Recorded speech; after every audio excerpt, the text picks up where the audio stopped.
Olá pessoal, boa noite! Como vão vocês? Tudo bem? Vamos começar mais uma live aqui no canal Somos Espiritismo e vamos fazer a nossa roda de estudos sobre o Evangelho segundo o Espiritismo. E hoje vamos falar sobre o prefácio. Isso, prefácio, aquele mesmo que só tem 4 parágrafos, é assinado pelo Espírito de Verdade e tem uma notinha de rodapé muito curiosa, feita por Allan Kardec. Apesar de ele ser um texto pequeno, tem muita coisa que a gente pode explorar dele, que a gente pode saber, entender melhor e assim compreender qual é o objetivo do Espiritismo e o seu caráter também.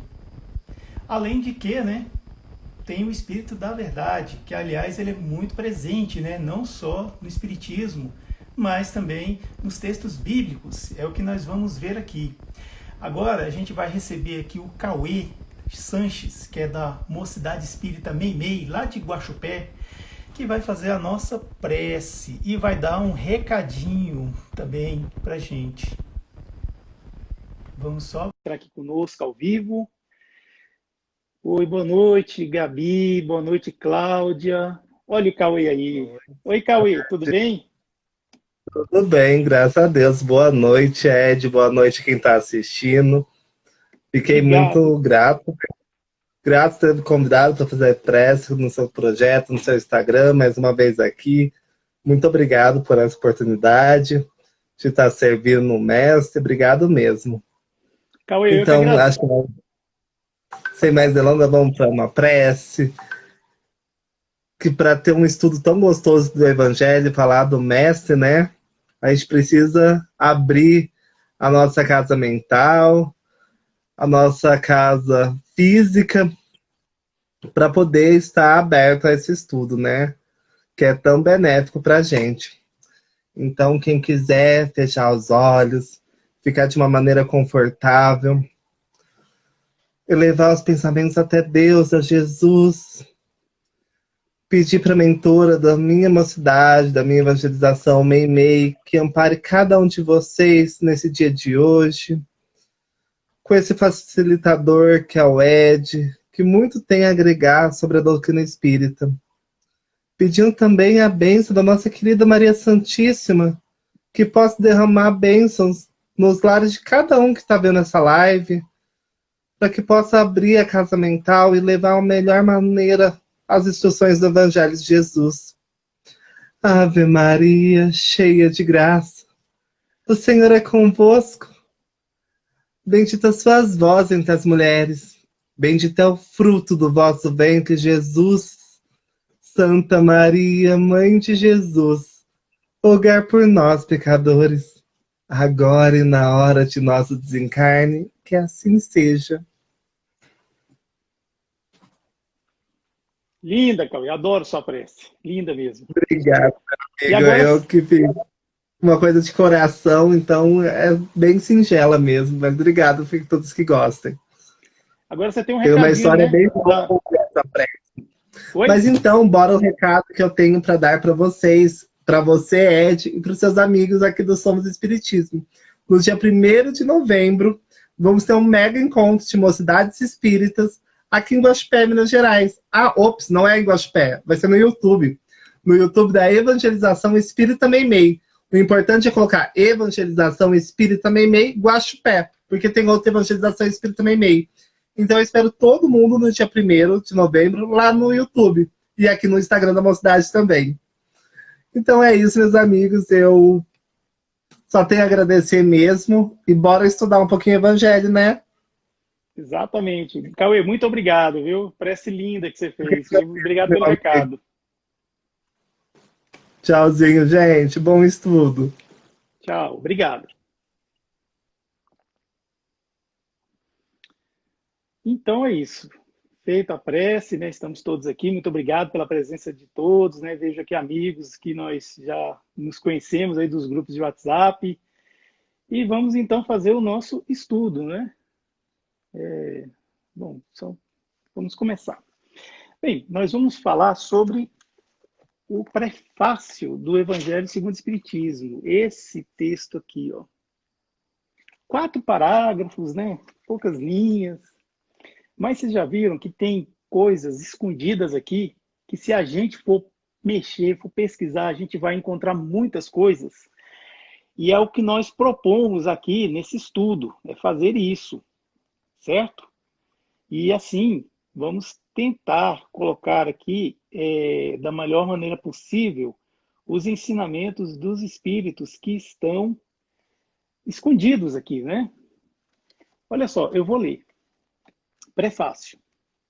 Os espíritos do Senhor, que são as virtudes dos céus, qual imenso exército que se movimenta ao receber as ordens de seu comando, espalham-se por toda a superfície da terra e, semelhante a estrelas cadentes, vêm iluminar os caminhos e abrir os olhos aos cegos. Eu vos digo, em verdade, que são chegados os tempos em que todas as coisas devem ser restabelecidas no seu verdadeiro sentido para dissipar as trevas, confundir os orgulhosos e glorificar os justos. As grandes vozes do céu ressoam como sons de trombetas, e o cântico dos anjos se lhes associam. Homens, nós vos convidamos ao divino concerto. Tomai da lira, que vossas vozes se unam e que, no hino sagrado, elas se estendam e vibrem de um extremo ao outro do universo.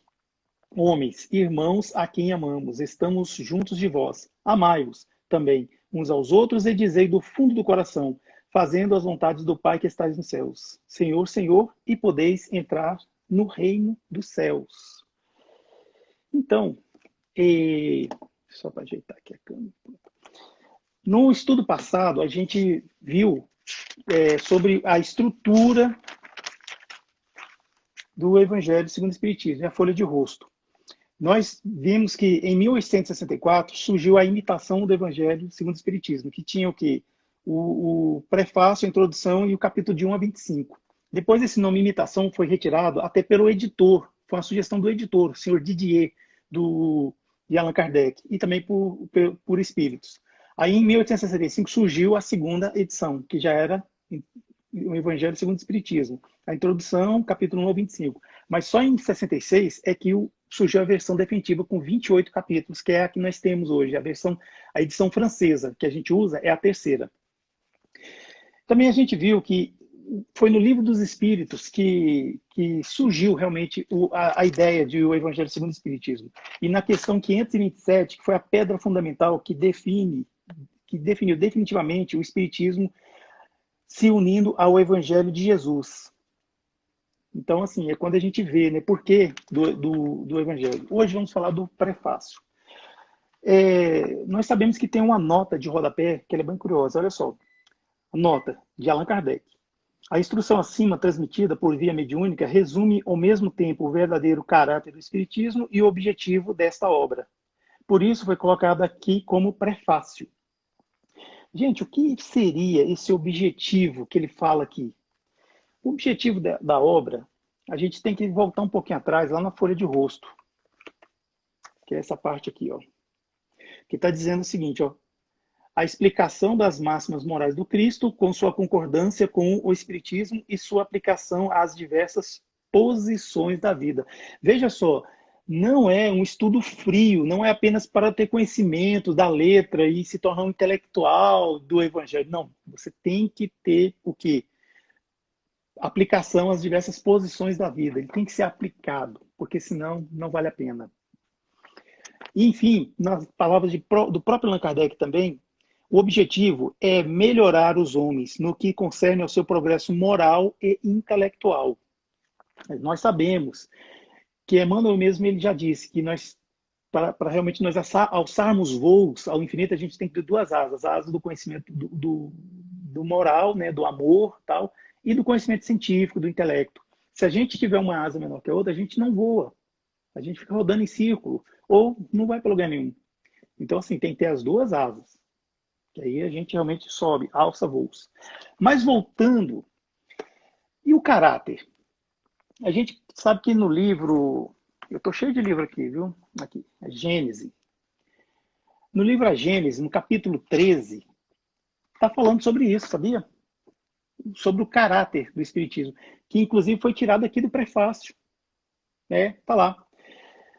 É um duplo caráter. Não é só um caráter, é duplo. porque ele tem o caráter de ser uma revelação divina e também ser uma revelação científica. Olha que interessante, né? A ciência e a religião se imiscuindo com o espiritismo. A gente sabe que lá no Evangelho segundo o Espiritismo tem a aliança entre a ciência e a religião. Inclusive a Gabriela Mundei, que está aqui, a cientista espírita, ela veio aqui falar para a gente aqui, a meu convite, sobre esse tema. A aliança entre a ciência e a religião. E agora aqui a gente está vendo que no prefácio nós encontramos isso, o duplo caráter do Espiritismo, que é a revelação divina e a revelação científica. Mas por que revelação divina? Porque é o seguinte, vamos retomar aqui os efeitos físicos e os efeitos intelectuais da mediunidade. Efeitos físicos é aqueles que têm influência direta sobre a matéria. As pancadas, quando as mesas se levantavam, as mesas giravam, e, enfim, tinha toda aquela festa, né, vamos dizer assim, né, porque não deixava de ser, né, lá naquela Paris, lá de 1860 e pouco, por aí. Então, assim, eram esses efeitos físicos que chamavam atenção, que mais tarde passaram a ser efeitos intelectuais. Por quê? Porque começou a ter respostas inteligentes, né, para as perguntas que eram feitas. Então, uma consequência inteligente só pode vir de uma causa inteligente. Então, era o que acontecia, foi essa dedução de Allan Kardec. Então, esses fenômenos produzidos pelos espíritos, né, no caso foram as mesas, né, comunicações dadas por eles, a tipologia, que eram as pancadas, né, os raps, né, as pancadas, a escrita, a fala, enfim, as manifestações mediúnicas que trazem o quê? Um conhecimento lógico, assim, e tudo mais, né? Então foram os espíritos encarregados por Deus da revelação, que nós sabíamos dessa revelação. Sim, a gente sempre soube, só que a gente esqueceu. A gente esqueceu, ignorou, desprezou, entrou em outros conflitos, ficou fazendo, sabe, entendeu errado a coisa, né? Mas hoje, né, de uns séculos para cá, nós somos aptos a compreender isso. Nós não podemos mais renegar essas coisas. E por que revelação científica? Olha só, a doutrina espírita ela não foi revelada, o ensino dela, para uma só pessoa, ou para só uma família, um clã, ou uma raça escolhida. Não. Ela é mais que democrática. Ela é um ensino para todos. Todos. Eu não estou falando que é só para espírita ou para quem pratica a doutrina, né, o evangelho. Não. Todos. Qualquer um pode vir beber nessa fonte. Aliás, as religiões cristãs, as religiões não cristãs que vierem beber nessa fonte, ela vai encontrar subsídios para a sua própria religião. Entende? Então é esse o verdadeiro sentido. Porque foi dado para todos esse ensino. O homem emprega o quê? O trabalho da observação, de usar o método científico, né? O método científico de observar, repetir, sei lá, se der para fazer um laboratório, repetir e fazer toda a observação, né? Daquela coisa. A pesquisa, para cientificamente aceitar ou refutar os ensinos. Nós sabemos que muita coisa Allan Kardec, aplicando o método científico, ele aceitou. Por exemplo, a reencarnação foi aceita, não foi refutada. E a reencarnação não é propriedade do espiritismo, igual muitos podem pensar. Não, a religião hindu, que é uma religião assim milenar mesmo, não sabemos nem quanto tempo foi que ela surgiu. Uma das religiões mais antigas do mundo é uma religião reencarnacionista. E também já me explicaram que também a religião judia, os judeus, eles são reencarnacionistas também. Então, é interessante entender isso, que Allan Kardec estudou sobre a reencarnação e viu que ela tem uma base científica. Então, ele aceitou. Já outras coisas foram refutadas, como, por exemplo, que é praticado muito na religião budista, que nós podemos reencarnar em animais. É a chamada metempsicose. Não, isso não existe. Por quê? Porque com as observações científicas e a revelação dos espíritos, Allan Kardec chegou à conclusão de que o espírito não retrograda. Ou seja, ele não volta atrás. Se ele adquiriu um conhecimento, se ele avançou, se ele evoluiu, ele não volta. Não volta. Às vezes, você pensa assim, poxa, uma pessoa era tão quietinha, de repente, pá, começou a fazer um monte de loucura. E, bom, então é porque ela fingia. Ela não era realmente uma pessoa evoluída. Porque realmente quando evolui, evolui para valer e não volta atrás. Fica estacionado. Mas voltar atrás, ou seja, reencarnar como animais, não. A gente respeita a posição dos budistas e outras religiões que acreditam, né? Mas isso realmente, assim, cientificamente, como é o método de Allan Kardec colocou, não é possível. Então, revelar, né, aceitar ou refutar, né, os ensinos, né? O homem não renuncia ao raciocínio e o livre-arbítrio, né? Ou seja, ele usa, né? A doutrina não foi ditada completa, né? A doutrina não faz parte de uma fé cega. Então foi isso. Foi ditado, foi dado para nós, e a gente, o que, que nós fazemos? A gente vai colocar os nossos conhecimentos, vai comparar, vai estudar, vai, enfim, fazer o que nós estamos fazendo aqui agora, né? Nós todos aqui reunidos estamos aqui, estudando. Isso é um estudo. Então é isso que realmente que é a revelação científica, né? Que é o duplo caráter do espiritismo. Então, olha só, a revelação espírita, ela é uma revelação divina, porque foi iniciativa dos espíritos na sua origem, e sua elaboração é uma revelação científica, ou seja, um trabalho nosso, dos humanos, né? Nós é que cada um de nós é que temos que dar realmente para ela esse caráter. E bem, eu já falei, né? Assim,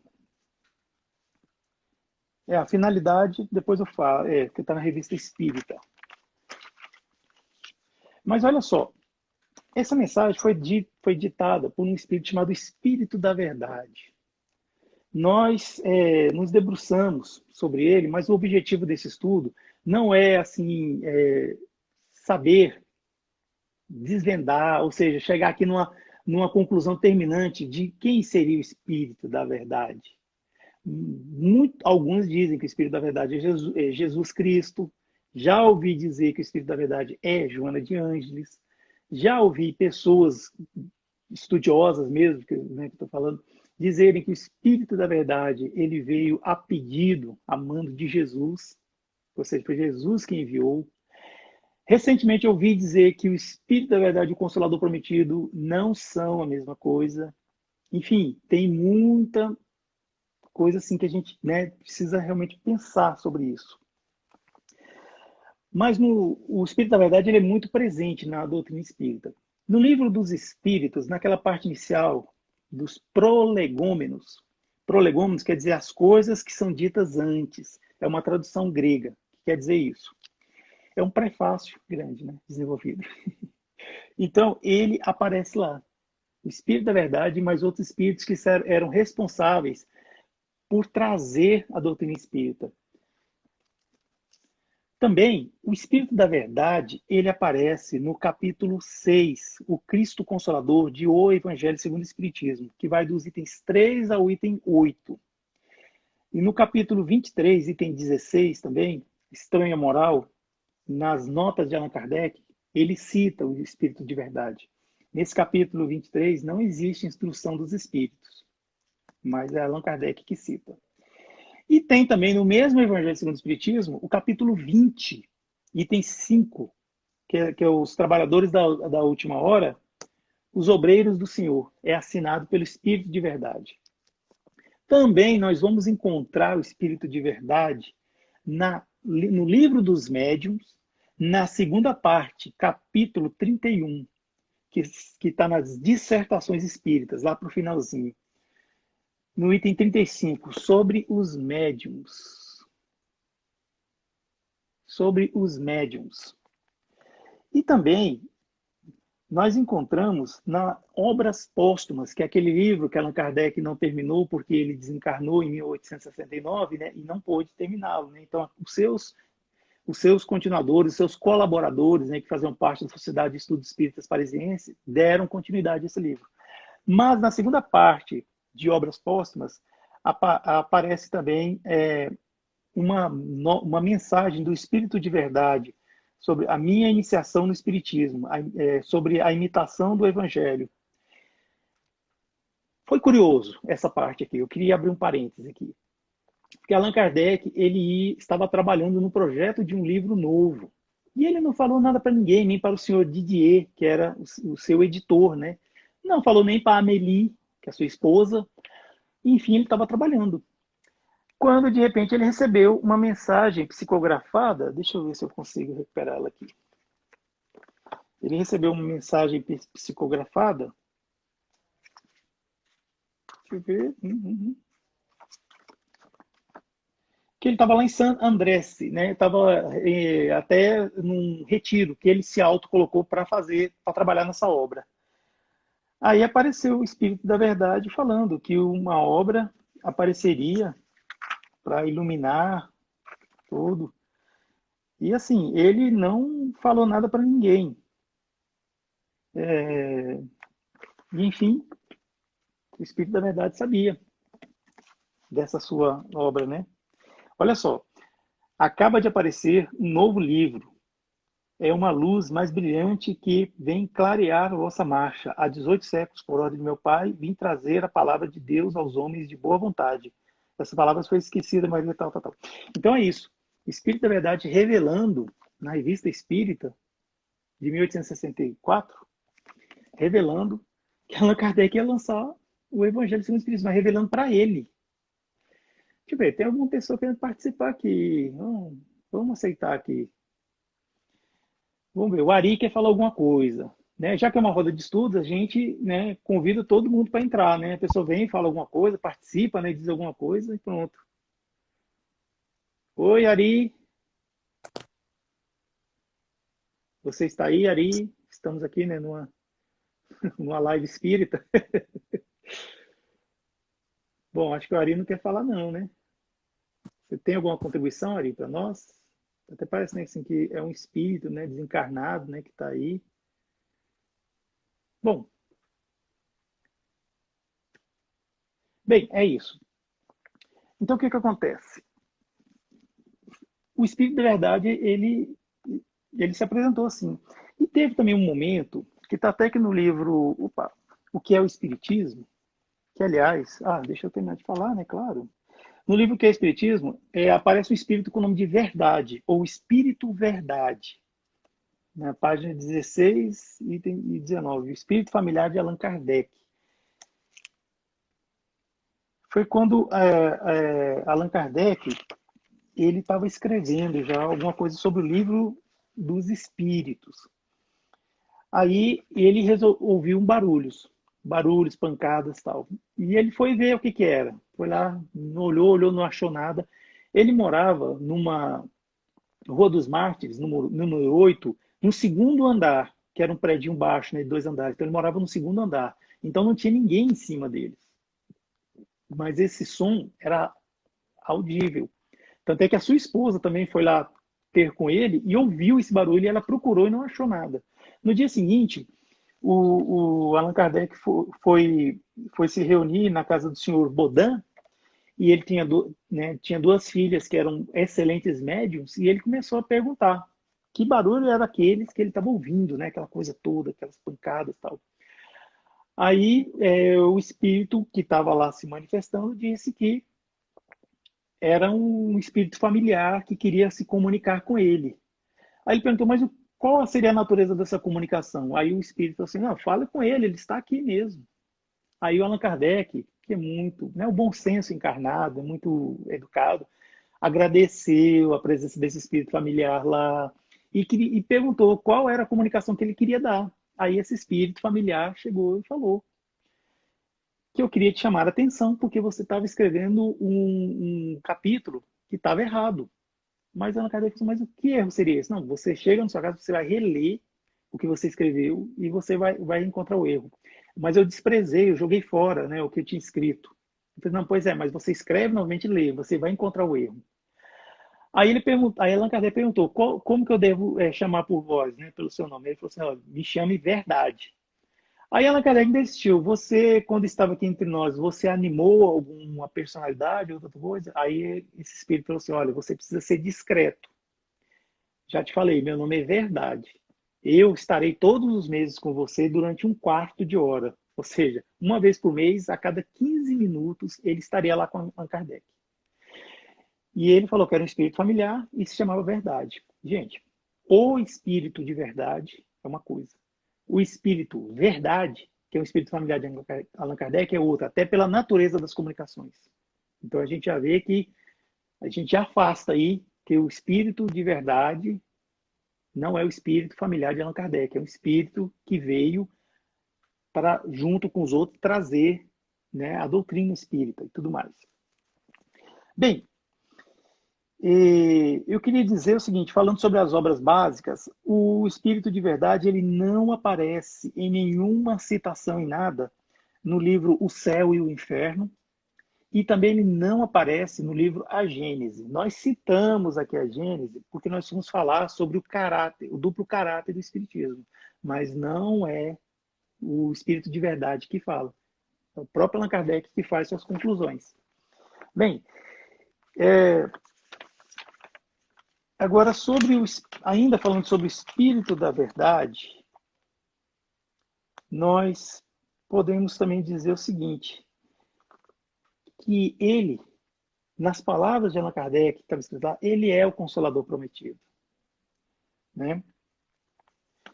Lembra que Jesus falou, que está escrito em João capítulo 14, verso 15 a 17, e lá no verso 26 também, do texto bíblico, eu rogarei a meu Pai, e ele vos enviará outro Consolador. Ou seja, Jesus já era um Consolador, mas ele ia pedir para o Pai enviar outro Consolador, a fim de que fique eternamente convosco.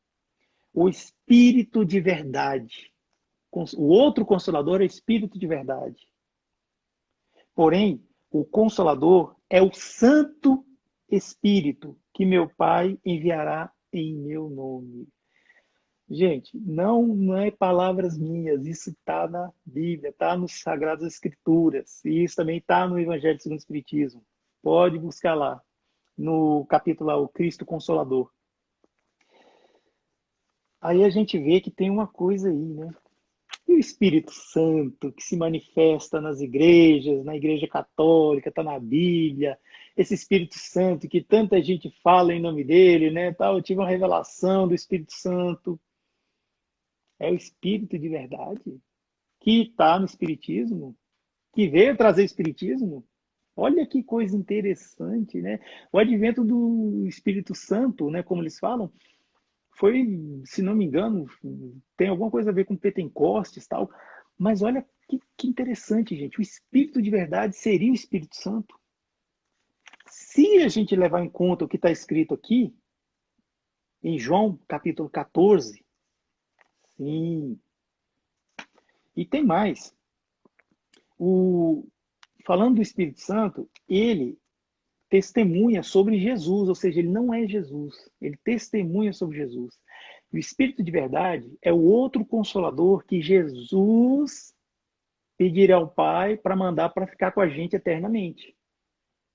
Olha só que coisa.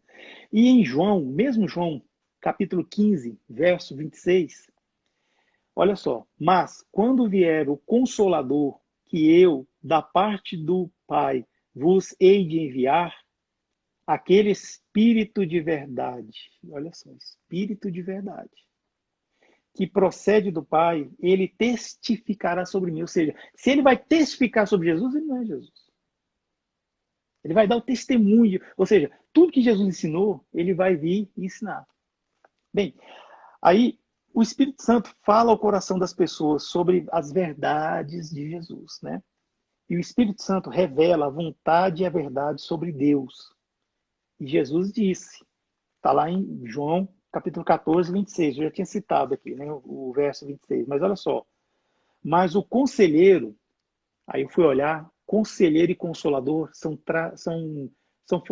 algumas formas que eles traduziram, que no fundo dá a mesma coisa.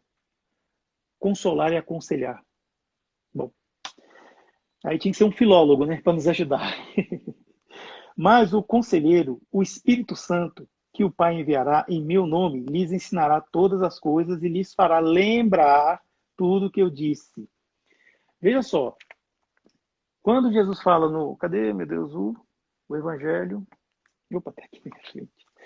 Quando Jesus fala aqui no capítulo 6, deixa eu ver aqui, eu quero até ler lá a passagem. Olha só, está em João capítulo 14, 15, 17 e 26. Se me amais, guardai os meus mandamentos, e eu rogarei a meu Pai, e ele vos enviará o outro Consolador, a fim de que fique eternamente convosco, o Espírito de verdade, que o mundo não pode ver, não pode receber, porque não o vê absolutamente, não o conhece. Mas quanto a vós, conhecê-los-ei, porque ficará convosco e estará em vós. Mas o Consolador, que é o Santo Espírito, que meu Pai enviará em meu nome, vos ensinará as coisas e vos fará lembrar tudo que eu tenho vos dito. Mas em outras mensagens, a gente vê assim, tudo que eu tenho dito há 18 séculos. Quer dizer, dá para entender que é Jesus, né? E quando a gente fala também do prefácio aqui, quando coloca esses elementos, como por exemplo, eu vos digo em verdade. Essas são características de Jesus. Olha só. Então, quando ele fala essas coisas assim, a gente começa a perceber o seguinte: o que seria o Espírito de verdade? Olha, nós não temos a intenção de ser terminantemente aqui, mas, se vocês me permitirem, eu vou ser opinativo agora. O Espírito da verdade é uma pleiade de espíritos que vêm sob esse nome, que não estão aptos, por enquanto, a revelarem o seu verdadeiro nome. Agora, eu posso dizer também, na minha opinião, uma coisa assim, bem contundente mesmo, isso não importa. O importante é que ele veio, o Espírito de verdade, seja ele quem for, e trouxe para nós essa doutrina que consola nossos corações e afasta de nós o desespero, afasta de nós essa ideia de morte. A morte não existe. O Espiritismo matou a morte. O que morre, o que acaba é a matéria. E mesmo assim, recordando o cientista Lavoisier, isso se transforma. Isso vai ser outra coisa, vai entrar no universo, no cósmico aí daqui da Terra mesmo, vai voltar a ser carbono e pronto. É isso que importa. Agora, eu queria também voltar ao nosso texto, né? Quando ele fala os espíritos do Senhor, que são as virtudes do céu, convém a gente lembrar da questão do item número 100 de O Livro dos Espíritos, que é a classificação que Allan Kardec propõe sobre os espíritos. Sobre nós, espíritos, encarnados e tal. Sabemos que tem os espíritos de primeira ordem, né, que são os espíritos puros, ou seja, os anjos, né, tal. São espíritos que não tem como falar sobre eles, porque a gente não tem condição, falta tutano, falta um sentimento na gente. É igual falar dos mundos celestes, né, que é onde eles habitam. Nós não temos condições ainda, porque nós não conseguimos entender. É muito para nós ainda. A gente ainda vai chegar a um ponto que vai. Primeira ordem. E tem os espíritos de segunda ordem, que são os espíritos bons, né? São aqueles espíritos que já avançaram, tanto no conhecimento intelectual quanto no conhecimento moral. Lembra que eu falei lá atrás, as duas asas, que a Emmanuel fala pra gente? Pois é, eles já avançaram nisso. Eles já avançaram e ainda não são espíritos puros, são espíritos bons. Está na segunda ordem, né? E na terceira ordem, adivinha quem está lá? Os espíritos imperfeitos, né? A gente se identifica, né? Pois é, claro. Então, olha isso. Essa classificação, o próprio Allan Kardec, ele coloca que ela não é uma coisa assim a ferro e fogo, cartesiana e tudo mais, não. Ela tem uma certa, acho que a palavra que tem que usar é essa mesmo, uma certa imbricação. Eles são imbricados. Tem espírito que está com um pezinho na terceira ordem e o outro pé na segunda ordem, né? Aqueles tons, né, de tal. E tem espíritos que tá com um pezinho na segunda ordem e o outro pé na primeira ordem, assim, ou seja, está em transição. Então, assim, não é algo a ferro e fogo, tal, tem que ser assim. Então, ele colocou assim na questão 100. A partir da questão 101, ele começa a dizer quem são. Vai lá, dá uma olhada depois. O livro que a gente usa é esse aqui, ó, essa edição histórica. da febre. E é isso aí. A classificação dos espíritos se baseia no grau de adiantamento deles, nas qualidades que já adquiriram e nas imperfeições que ainda terão de despojar-se. Essa classificação, aliás, nada tem de absoluta. Acabei de falar, né? Então ele coloca assim, ó, eu destaquei aqui um ponto porque o texto é um pouco longo, né? Na última, ou seja, na primeira ordem, que fica na parte, na última, não, desculpa, na terceira. Na terceira ordem, que fica na parte inferior da escala, estão os espíritos imperfeitos, caracterizados pela predominância da matéria sobre o espírito e pela propensão ao mal. Lembra que eu falei? A gente se identifica. Os da segunda ordem se caracterizam pela predominância do espírito sobre a matéria, ou seja, já são desmaterializados, não são tão influenciados pela matéria, né? E eles também têm um desejo pelo bem.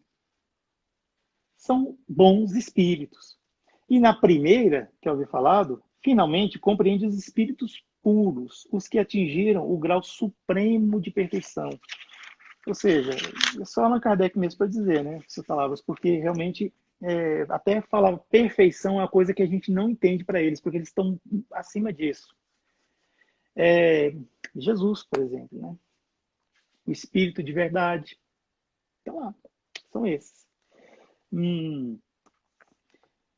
E esses espíritos que estão aqui, que são as virtudes dos céus, quem são? Não pode ser espírito imperfeito, né, gente? Também, assim, não são todos espíritos da primeira ordem, né? Espíritos puros. A maioria aqui são os bons espíritos, aqueles da segunda ordem. Então, essas são as virtudes que estão nos céus, né? Que vêm de uma forma disciplinada, né? Espalhar por toda a terra e trazer luz. Isso é o que diz o primeiro parágrafo. As virtudes do céu disciplinadamente se espalham por toda a terra e trazem luz. O segundo parágrafo, que diz: eu vos digo em verdade que são chegados os tempos. Olha só, eu vos digo em verdade, isso é uma forma de Jesus, né, de falar, né? São chegados os tempos que todas as coisas devem ser estabelecidas em seu verdadeiro sentido, e dissipar as trevas e confundir os orgulhosos e glorificar os justos. Essa parte aqui de confundir os orgulhosos, vamos depois falar uma coisinha sobre ela, tá bom? Os tempos do restabelecimento das coisas chegou, dissipando as trevas. Ou seja, nós já avançamos a um certo ponto em que já podia trazer esses conhecimentos. Lembra lá atrás, Moisés? Ah, pois é. Moisés é o seguinte, ele tinha um vasto conhecimento. Dá licença.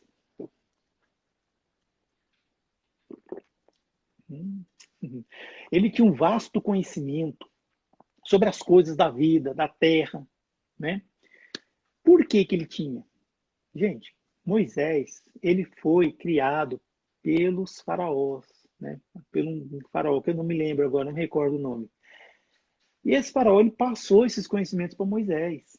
Então, Moisés, ele tinha um cabedal de conhecimento enorme. E nós sabemos que no antigo egípcio, quem já leu aquele livro, O Exilado de Capela? Pois é. Os egípcios do Antigo Egito são os exilados de Capela. Eles vieram de um mundo muito superior, tecnologicamente falando, de conhecimento racional, só que eles não tinham nenhum conhecimento moral, né? Não tinha nenhuma formação moral, aquela coisa. Vieram para cá, para a Terra. Para quê? Para um lugar inóspito, um lugar que não tinha tecnologia nenhuma, né, naquela época. E para quê? Para adquirir um pouco dessa coisa do sentimento, né, moral, sabe, essas coisas. Então, por isso que eles edificaram aquelas pirâmides que até hoje ninguém entende pouca coisa, os hieróglifos lá, que eles se comunicavam. Então, assim, existe, gente, um ramo da ciência chamada egiptologia, que é só para estudar aquilo. E assim, você vê aquela esfinge lá, poxa vida, que coisa, como que alguém edificou aquilo naquela época, naquelas condições? Pois é muito conhecimento. Ainda há quem diz que as pirâmides, elas têm, se você pegar assim, os cálculos lá que faz, é, sei lá, vai ter vários várias, eu não estou sabendo explicar as palavras, gente. Eu sei que abre-se um portal assim ao contrário, que quando encontra a pirâmide pode ser passado por uma outra dimensão. É isso que eu vi no documentário há muitos anos atrás. Então, assim, ele já tinha esse conhecimento. Imagina, Faraó criou Moisés, que Faraó é o rei, né? E ele passou esse conhecimento para Moisés. Só que Moisés, como é que ele ia falar para aqueles homens ignorantes que eram, escravos, que trabalhavam lá na base da chibata? Como que ele ia falar? Ele falou do jeito dele, que ele tinha que falar, né? Que Deus falou Fiat Lux, criou a luz, depois até o Espírito de Deus andava sobre as águas. Tal. Foi assim que ele começou a explicar as coisas. Escreveu o Êxodo, escreveu lá os livros, Gênesis, quer dizer, Êxodo e tal. Era a forma que ele tinha de explicar. Se ele fosse dizer tudo que ele sabia, ele não ia conseguir.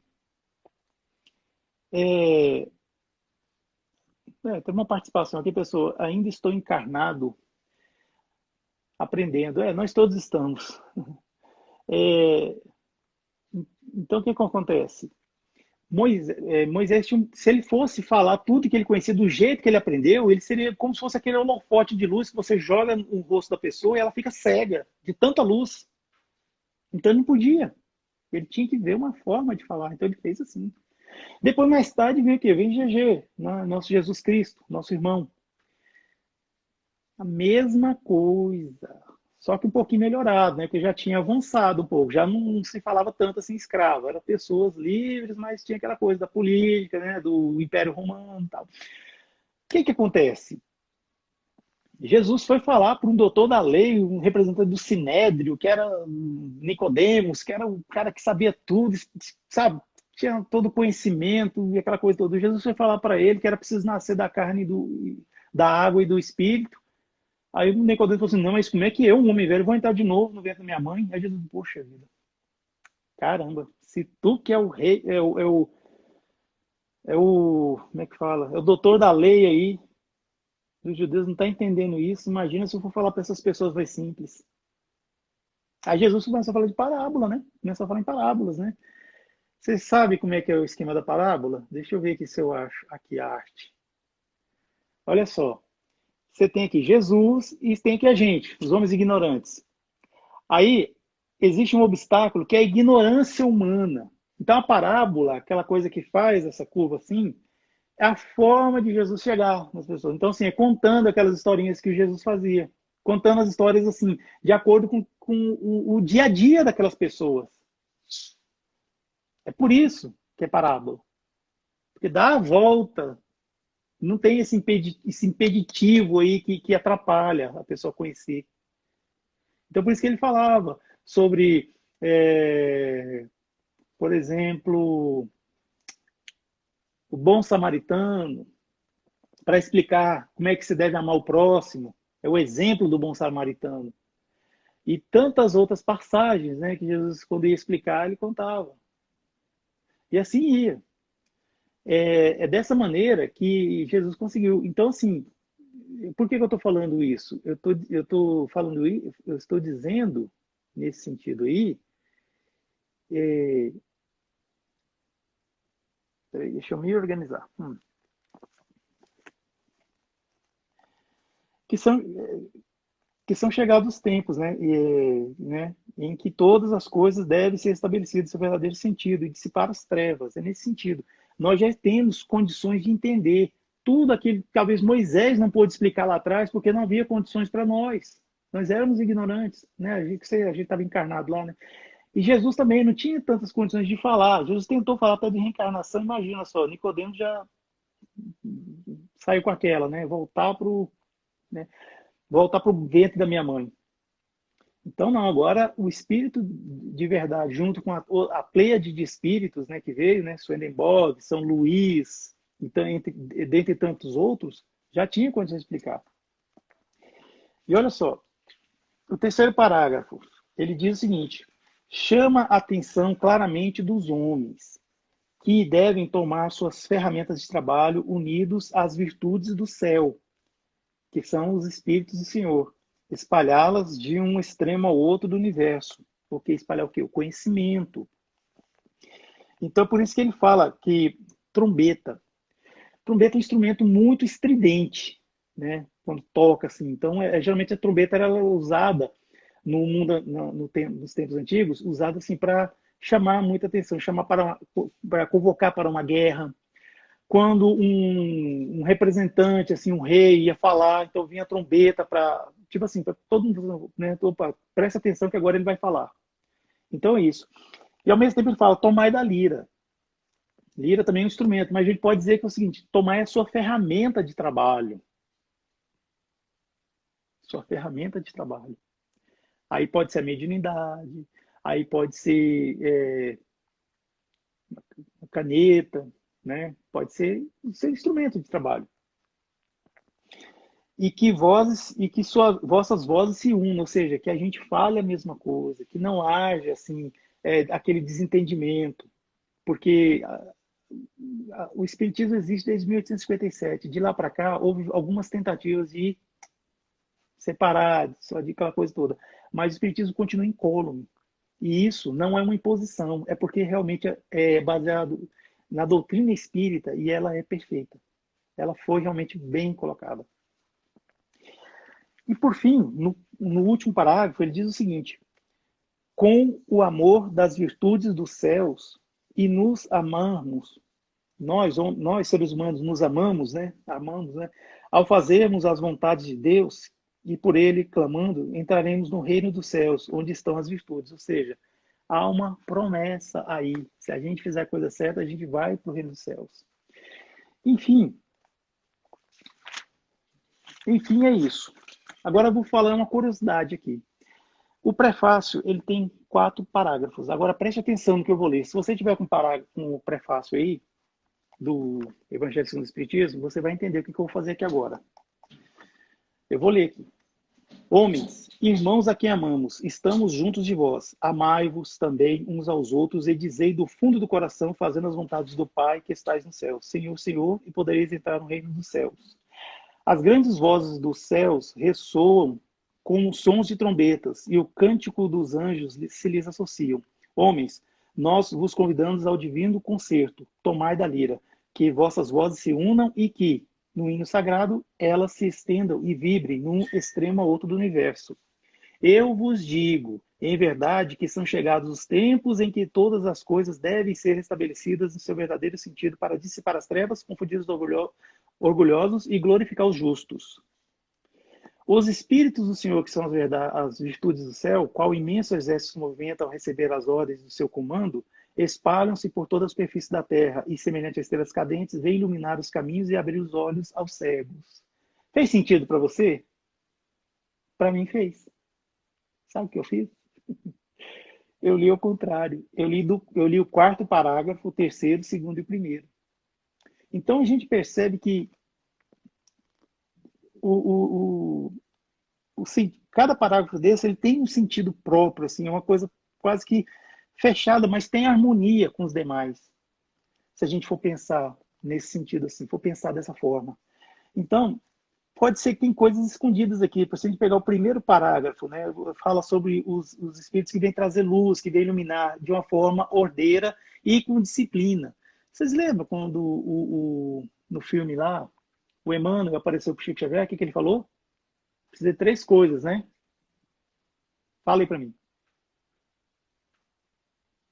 Isso, você falou disciplina, disciplina, disciplina, né? Pois é, exatamente.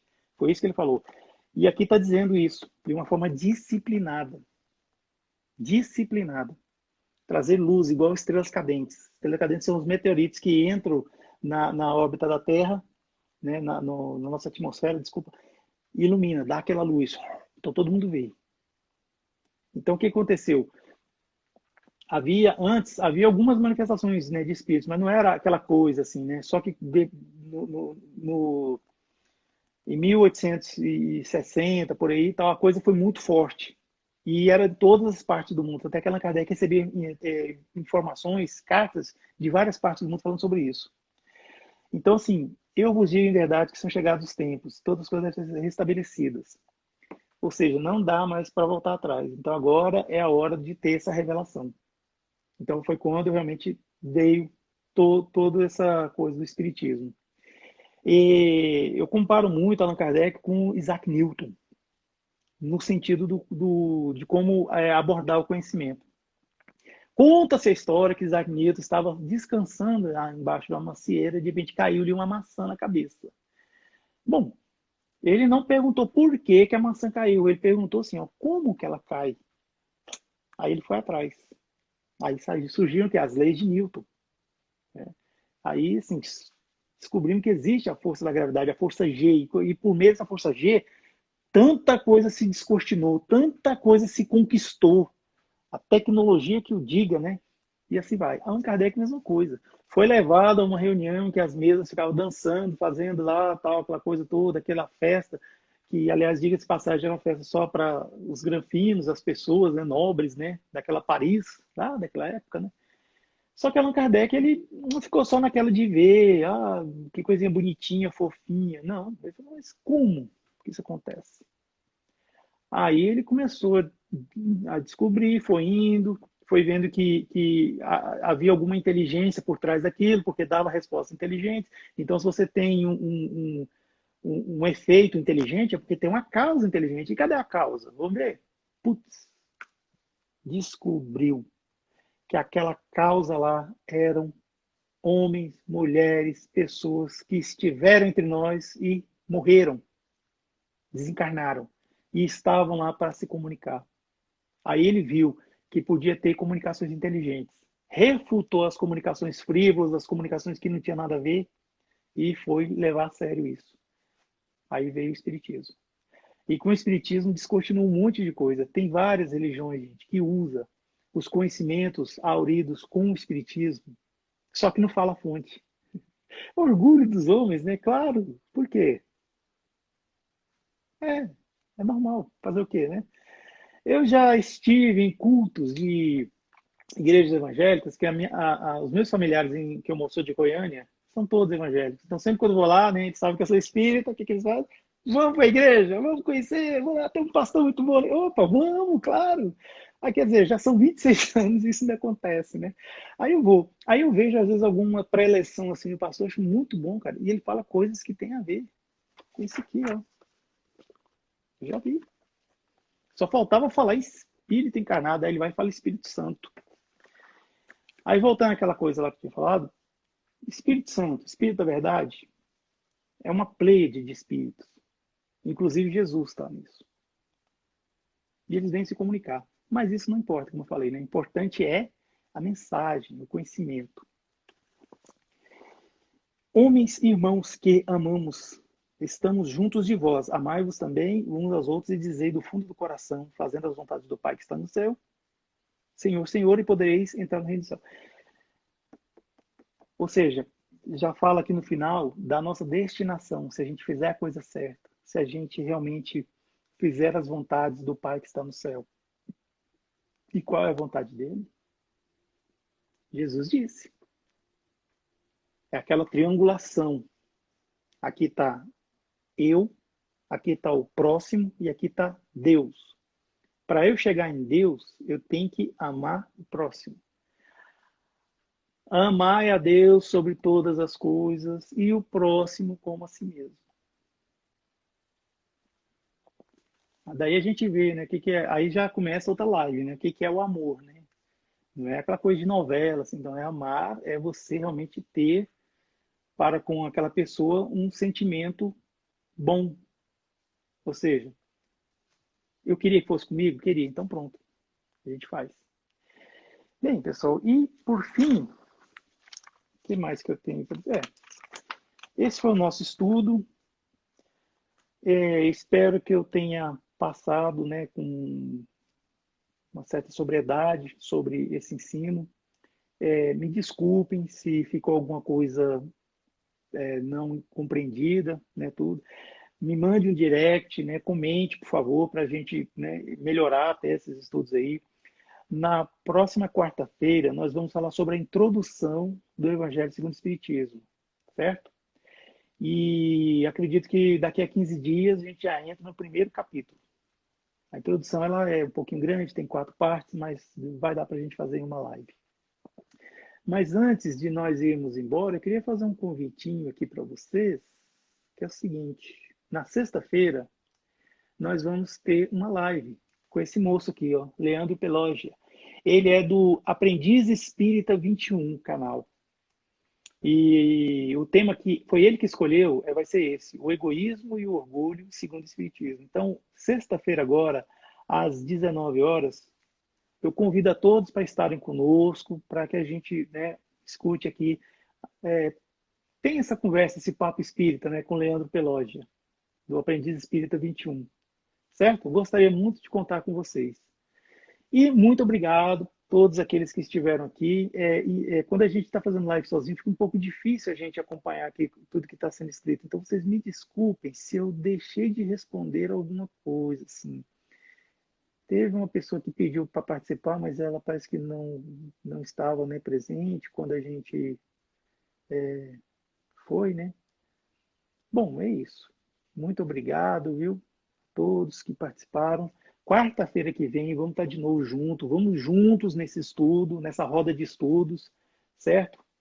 E assim a gente vai conhecendo, vai aprimorando os conhecimentos, né? E quem sabe até vai surgindo, né, grupos de estudos, vai tendo, assim, o que é importante é isso, é a gente, nós nos influenciarmos no bom sentido para que a gente estude, né? E assim evolua, né? Claro, que é o que a gente quer, certo?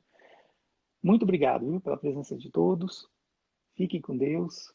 E agora eu vou pedir para que quem se sentir à vontade, fechar os olhos, respirar lenta e profundamente.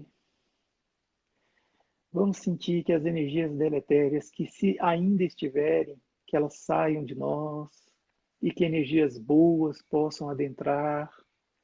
Vamos sentir o nosso mentor espiritual aplicando um passe em nós e assim a gente sentir leve, suave. E agradecer por essa live, por essa reunião que nós estivemos aqui irmanados, juntos, aprendendo um pouquinho mais sobre o Evangelho segundo o Espiritismo, sobre o Espírito da Verdade, Allan Kardec.